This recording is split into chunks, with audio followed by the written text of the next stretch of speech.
We're all set. I'd like to get started. I'm Trooper First Class Christine Jeltima. I'm going to take my mask off so you guys can hear me better. Again, my name's Trooper First Class Christine Jeltima, CHRISTINE, JELTEMA. Please note that this case is active, ongoing, and very fluid. We will not be accepting any questions at this time. We'll be providing you a timeline of the events, and we are hoping that this timeline will help clarify any questions that you have. Represented with me today out here, I have command staff from the Connecticut State Police.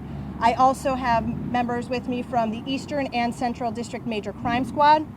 Also the FBI, more specifically the Special Agent in Charge, David Sundberg. This timeline will be provided in a press release later this evening.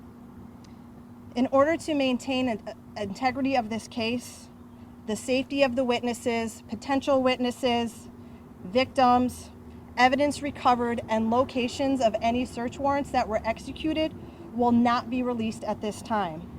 In light of transparency, we would love to provide you with every detail, but again, this is an ongoing, extremely active and fluid case. We are also asking the public to be mindful of their social media. We have observed a great deal of misinformation, which could also be counterproductive to this investigation. The Connecticut State Police, along with our law enforcement partners, will provide updates as it pertains to the investigation when it is possible. For credible information, we're asking individuals to visit our website, cspnews.org, the Connecticut State Police Facebook page, Instagram page, and Twitter, and also the FBI's Facebook page. I'll be getting started with the timeline. So on Friday, May 22nd at 9:01 a.m., State Police Troop C in Tolland were dispatched via 911 of a report of a disturbance on Myrtle Road in the town of Willington. At 9:08 a.m., troopers arrived and located two injured men on the roadway. 62-year-old Theodore Demers was pronounced deceased while being transported to the hospital. The second victim was transported to an area hospital and is currently in stable condition. Detectives responded to the crime scene and began investigating and speaking to witnesses. At 10:19 a.m., the Willington First Selectman was notified along with the Tolland County's state's attorney. At 11:38, State Police notified the public and released the suspect's vehicle description. Through various investigative leads, the suspect was identified as Peter Manfredonia, date of birth 2/2/97. 5:25 p.m., State Police released the suspect's photo to the public. An extensive search was conducted throughout the evening and continued throughout Saturday, May 23rd. The search involved multiple canine teams and local, state, and federal law enforcement officers. On Saturday, May 23rd, an extensive search continued throughout the day. Detectives executed multiple search warrants, processed evidence, and interviewed witnesses. On Sunday, May 24th, at 6:43 a.m., Derby Police Department received a call reporting of an abandoned vehicle that appeared to have been involved in a motor vehicle accident. At 6:58 a.m., Troop C in Tolland received a call from Derby Police Department reporting that the abandoned vehicle was registered in the town of Willington, which was close to the initial homicide on Friday, May 22nd. Troopers responded to the vehicle owner's address to conduct a well-being check. Upon arrival, they learned the suspect had committed a home invasion Sunday morning and stole multiple firearms with the homeowner's vehicle, which was located in the area of Osborne-Dale State Park in Derby.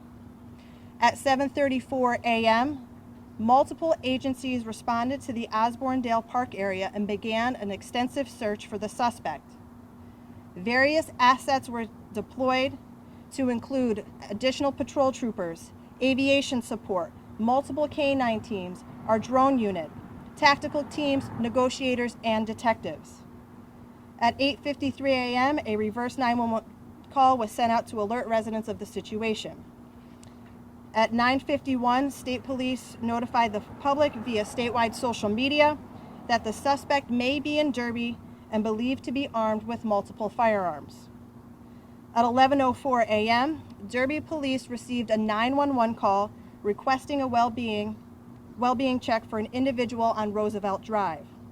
Upon checking the home, Nicholas Isley was found deceased. A 2016 black Volkswagen Jetta was taken from that Roosevelt Drive residence, and it was also discovered an individual was abducted from the residence. 1:04 p.m.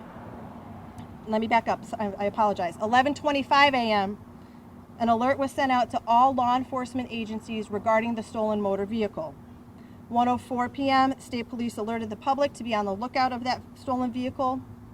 At 11:30, the Volkswagen vehicle and the abducted individual were located in New Jersey near the Pennsylvania border. It was confirmed through the victim that the captor was the suspect. The individual's identity, again, is not being released at this time. New Jersey State Police made contact with Pennsylvania State Police, alerting them of the situation. Sometime on the afternoon of Sunday, Pennsylvania State Police were able to determine that the suspect was dropped off by a rideshare in front of an East Stroudsburg, Pennsylvania Walmart. After conducting several interviews and viewing security footage, it was learned the suspect was seen walking behind the Walmart on a set of train tracks carrying a duffel bag. 6:14 p.m. time, state police notified the public via statewide social media that the suspect was last seen in East Stroudsburg, Pennsylvania. Multiple Pennsylvania law enforcement agencies and the FBI are actively working to locate the suspect. We're asking if anyone sees the suspect to please call 911. Do not approach him. Please call 911. Anyone with tips is asked to call the FBI tips line at 203-503-5555. I'll be followed by Lieutenant John Aiello, the commanding officer of Eastern District, who has a few words.